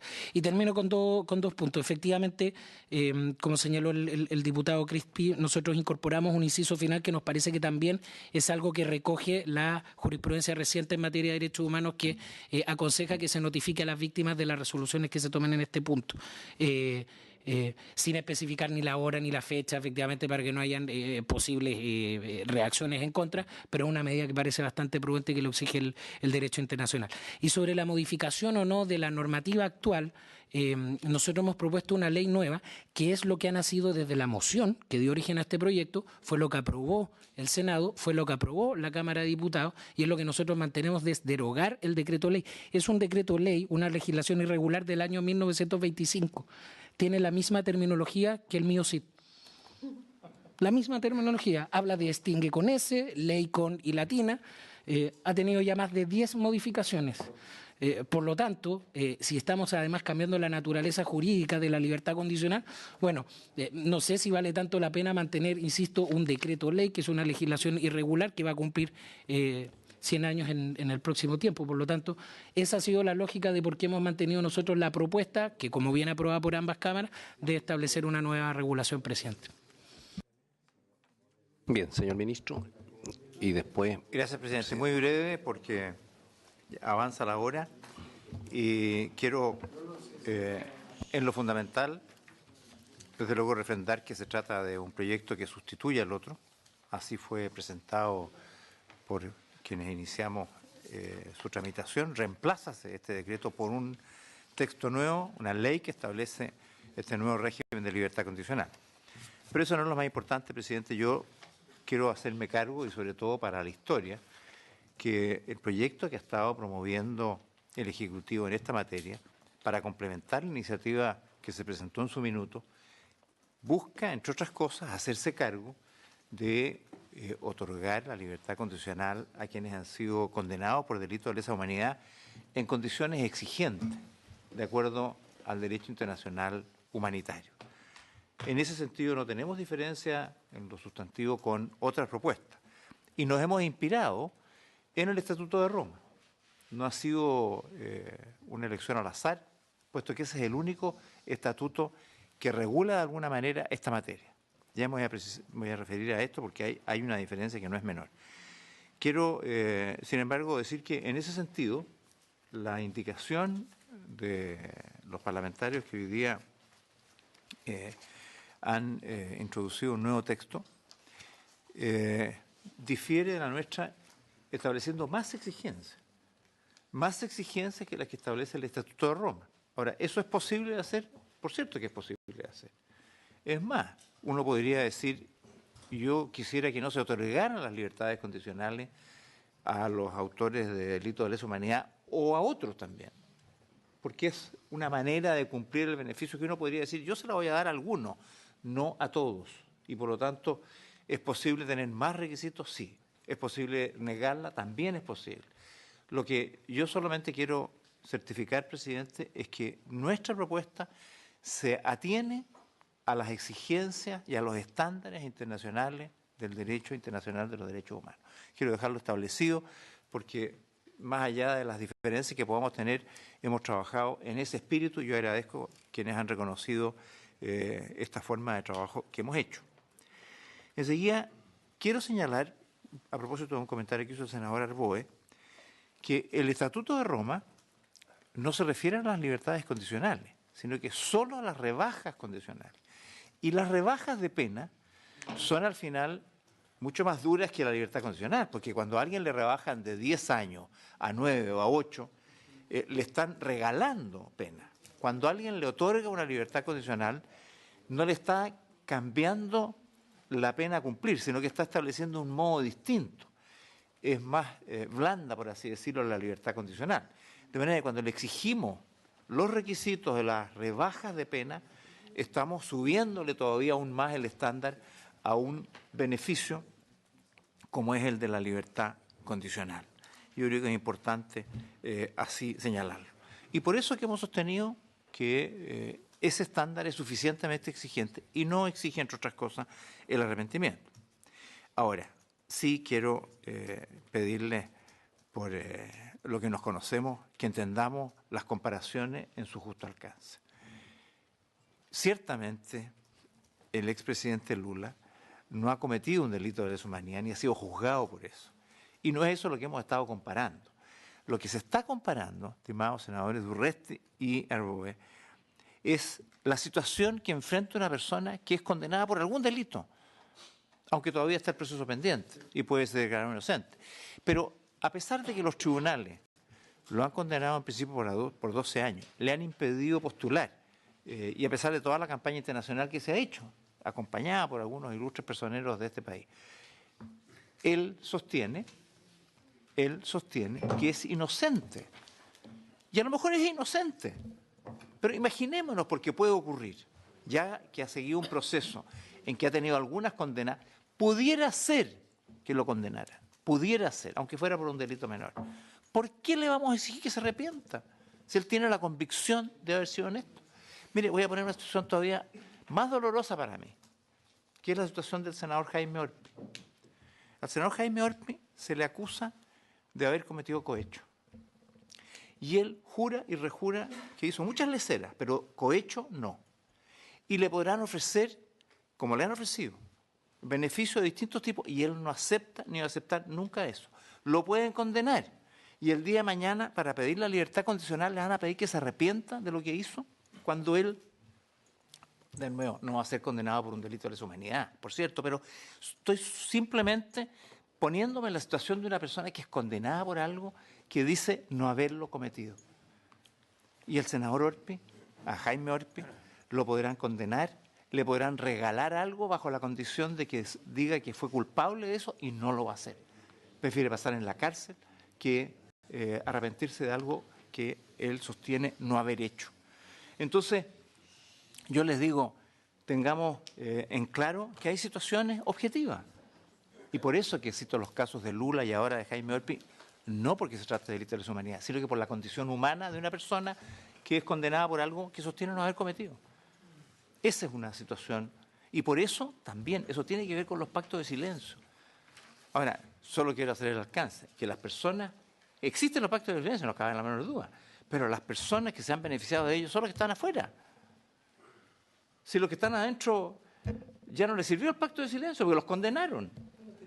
Entonces, estas personas además no van a poder beneficiarse del arrepentimiento porque, como probablemente fueron condenados sin haber contribuido al esclarecimiento de su delito, no van a poder hacer uso de este beneficio porque es copulativo. Se está exigiendo la cooperación eficaz que ya no hicieron o la certificación de un hecho que es completamente ajeno a nuestro ordenamiento jurídico. Los jueces fallan, resuelven, no certifican hechos, no son notarios ni ministros de fe. Bueno, pero independiente de eso, yo creo que si queremos romper con los pactos de silencio, tenemos que abrir la posibilidad de la coordinación eficaz más allá del proceso que lo afecta al condenado. Eso es parte de lo que establece el Estatuto de Roma, abre especialmente esa posibilidad. Nosotros la hemos recogido, también lo recoge el propio proyecto de la presidenta Bachelet de enero. Estas consideraciones, presidente, a tener presente al momento de votar. Gracias. Bueno, muchas gracias, señor ministro. Voy a hacer yo mi planteamiento de por qué concurro a esta indicación, y no solo por qué concurro, sino que cuál es mi punto de vista respecto al tema, porque yo tengo un punto respecto a estos temas. Ahora,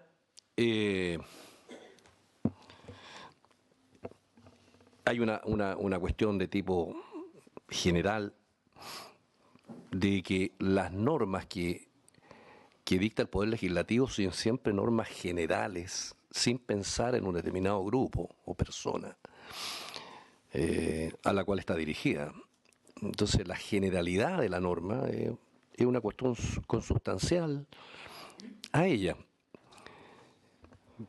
Pero tampoco uno puede soslayar de que estamos presos también de la historia.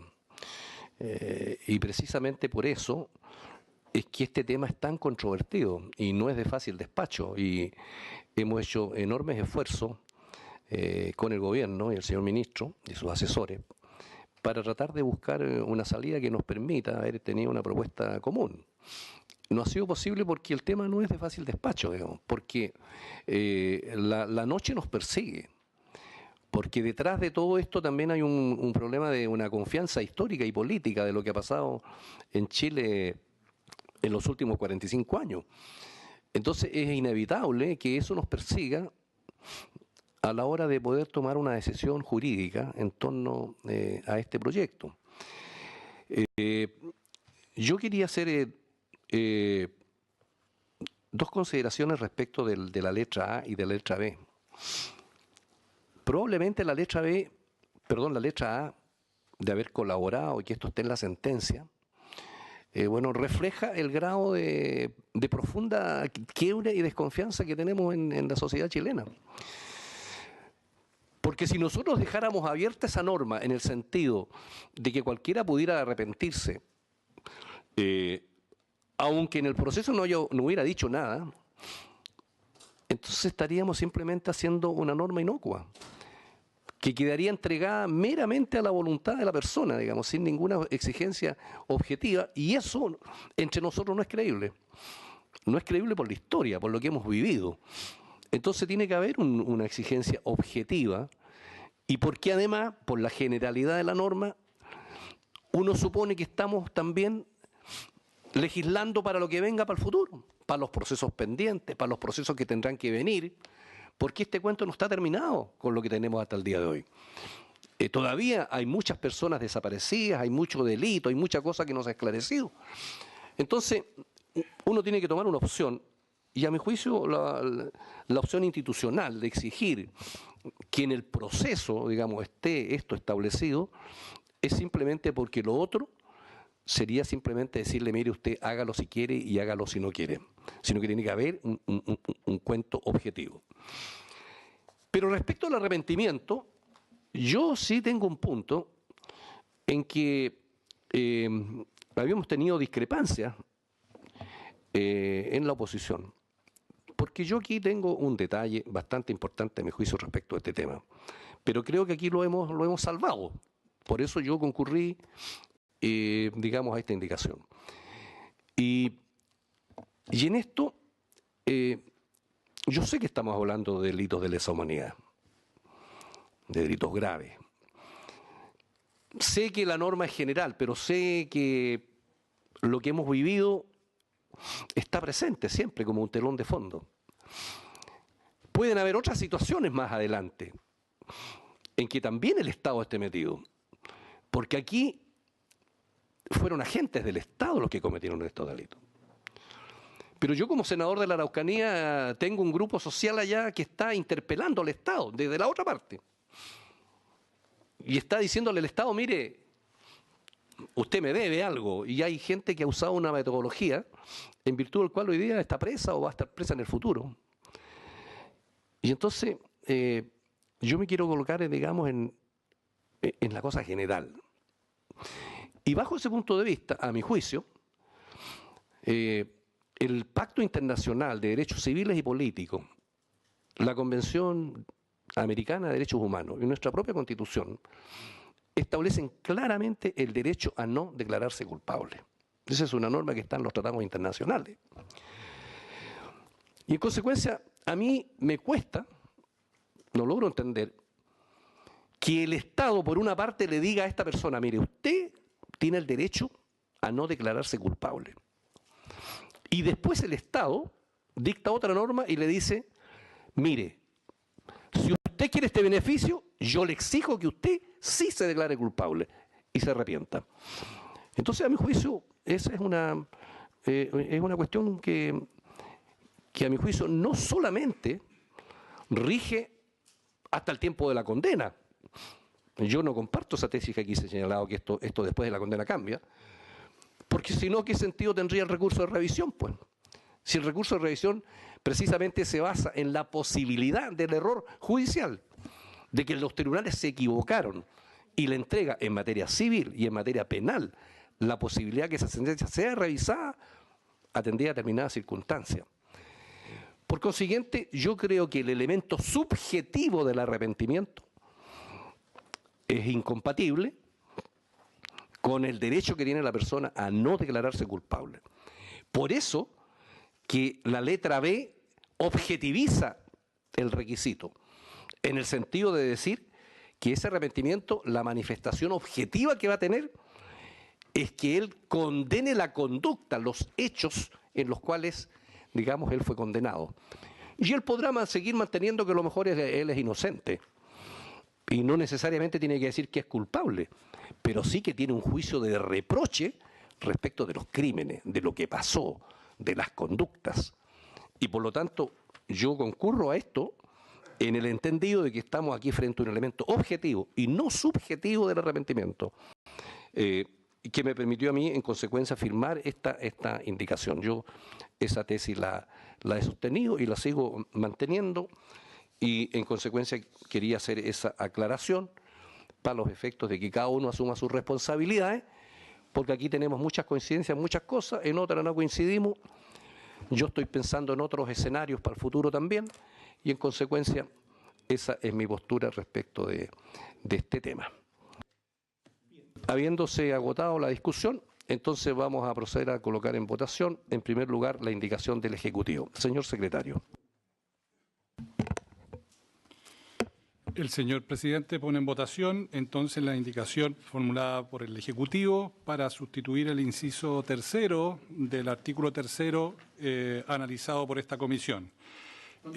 Está en la página 18, 19, 20, hasta el comienzo de la página 21, en la última columna.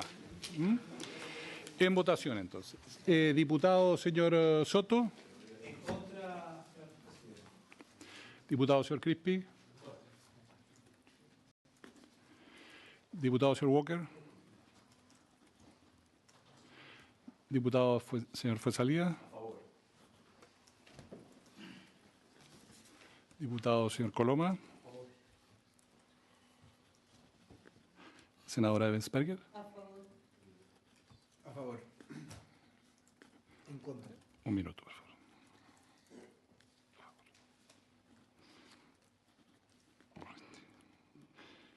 Senador Arboe. Contra. Presidente. En contra. Resultado de la votación, 6 votos por la negativa, 4 por la afirmativa. Rechazada la proposición del Ejecutivo. Muy bien, en votación la indicación de los señores senadores y diputados.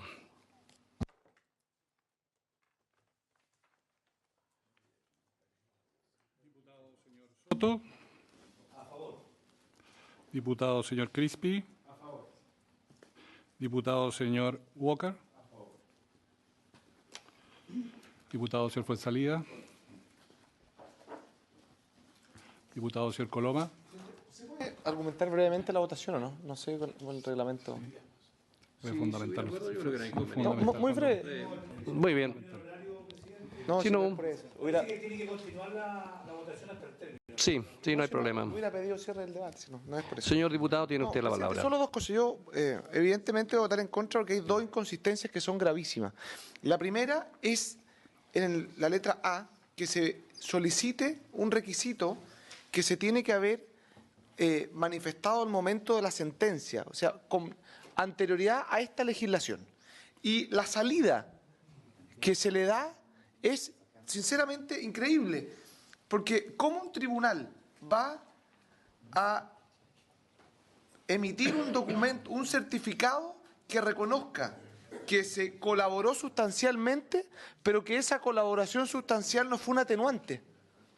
Por lo tanto, aquí es increíble, porque lo que le estamos pidiendo al tribunal con este certificado, que no existe ningún tema en ninguna parte, una cosa rarísima, le estamos pidiendo al tribunal que se desdiga respecto de su propia sentencia. O sea, está diciendo, mire, acredite que se cumplió un requisito por el cual no le di un atenuante. Es increíble. No sé, esta cuestión probablemente no se aplique. La idea es que no se aplique nunca, eso es evidente. Y lo segundo, que me quedo, presidente, por su intermedio a usted mismo, con la argumentación suya respecto al arrepentimiento. Lo que pasa es que no entiendo por qué al ser objetivo el arrepentimiento subjetivo desaparece. El tema es al revés. O sea, si uno no cree algo, lo lógico es que uno no haga algo. Por lo tanto, ¿cómo le va a hacer a una persona? O se va a entender que existe dos tipos de arrepentimiento, el objetivo y el subjetivo. yo no lo puedo creer, no lo puedo entender. Creo que si una persona cree efectivamente que es inocente, va a defender esa inocencia, y no porque firma un documento va a hacer otro tipo de arrepentimiento. El arrepentimiento es el mismo. Uno está o no está arrepentido. Por lo tanto, aquí lo que hay es una intención de que aquellas personas que cometieron delitos entre el 73 y el 90 simplemente no salgan, no puedan tener libertad condicional. Creo que todo el resto de la argumentación cae por su propio peso. Aquí hay un interés que en una fecha relevante como el 11 de septiembre se apruebe una legislación donde puedan salir diciendo no van a salir nunca. Creo que con esta indicación lo están logrando, y creo que esa es la verdad. El resto es cuento. Por eso voto en contra. Gracias, presidente. Muchas gracias, señor diputado. Senadora Bensperger. Senador Alamán. Senador Durresti. A favor. Senador Arboe. Voy a decir unas palabras, presidente. Senador Arboe. Es fundamental el voto. Solo quiero manifestar que el trabajo que se ha hecho con el gobierno y la forma de trabajar ha sido una forma bastante leal, bastante respetuosa, más allá de las legítimas diferencias que podamos tener tanto en técnica como en visión política. En general, en la Comisión de Constitución del Senado y en el Senado en general tenemos un nivel de debate donde no se parte de supuestos ni prejuicios ni tampoco de malas percepciones respecto de lo que el resto hace. En la Comisión Mixta en general hemos tenido diferencias, pero el debate ha estado marcado en general por la definición de posiciones y de visiones. Yo lamento profundamente las palabras del diputado Coloma, porque a mi juicio intentan poner una intencionalidad, intentan desvirtuar el sentido más profundo y más ético de aquellos que hemos planteado desde el primer día, que el arrepentimiento debería ser una condición. Lamento profundamente que se refieran a esos términos, que diga que aquí lo único que hay es que el objetivo es evitar que la gente salga en libertad absolutamente y que el resto es cuento y que hemos utilizado el día del 11 de septiembre. Yo le quiero comentar al diputado Coloma que la verdad es que creo que siempre es importante ir aprendiendo la experiencia, la prudencia y el respeto. Se podrá tener diferencias en las formas y eso es muy legítimo. Se podrá tener diferencias en el fondo, pero decirle a un grupo de parlamentarios que legítimamente hemos tenido siempre la convicción de que aquellos que no han colaborado con la acción de la justicia han generado un daño irreparable, que estamos utilizando este tema un día 11 de septiembre, me parece una falta de respeto que yo por lo menos no voy a aceptar. Creo que es importante que, sobre todo viniendo a la familia que él viene, que tiene un profundo respeto, su padre por lo menos, por la actividad política, no haga ese tipo de comentarios porque lo denostan a él como persona, como político, y también generan una afectación, insisto, en el nivel de diálogo republicano que tenemos que tener. En comisiones como esta hemos tenido debates profundos y visiones ideológicas e incluso de convicciones morales en algunos casos, valóricas, pero jamás había escuchado una barbaridad como esa. Y si hay algo que nosotros tenemos que aprender en algún momento de la vida, es que ojalá el 11 de septiembre sea un momento, miren lo que voy a decir, un momento de unidad, de reflexión, donde no haya ningún tipo, un atisbo de justificación de las violaciones de derechos humanos, para que nunca más eso ocurra, porque si el día de mañana, por lo que ha defendido nuestro amigo y respetado senador Juan Antonio Coloma, llega a sufrir una situación como esa, yo por lo menos seré el primero en levantar la voz. Y si su familia reclamara por una violación de derechos humanos, estaríamos apoyándolo. En consecuencia, señor presidente, creo que no es adecuado ese tono de discusión, no es adecuado ese tipo de descalificación de decir que aquí se ha utilizado la fecha del 11 de septiembre. Hemos intentado hace mucho rato llegar a un acuerdo de ambas partes y no lo logramos. Hicimos los esfuerzos y en el Parlamento, cuando no se llega a acuerdo, al final del día se vota, y eso es lo que estamos haciendo hoy día. Coincide con una fecha de conmemoración lamentable, pero pero insisto, señor presidente, creo que siempre hay que mantener la prudencia, el respeto y la estatura que finalmente nos han puesto los ciudadanos acá para legislar y no para denostar al resto. Por eso yo voto a favor. Bien, señor presidente. A favor también. Resultado de la votación, 6 votos por la afirmativa, 4 por la negativa. Aprobada la proposición formulada por los señores parlamentarios. Bueno, muchas gracias, señores senadores, señores diputados, señor ministro, muchas gracias y su equipo por haberse cumplido el objeto de la sesión. Se levanta.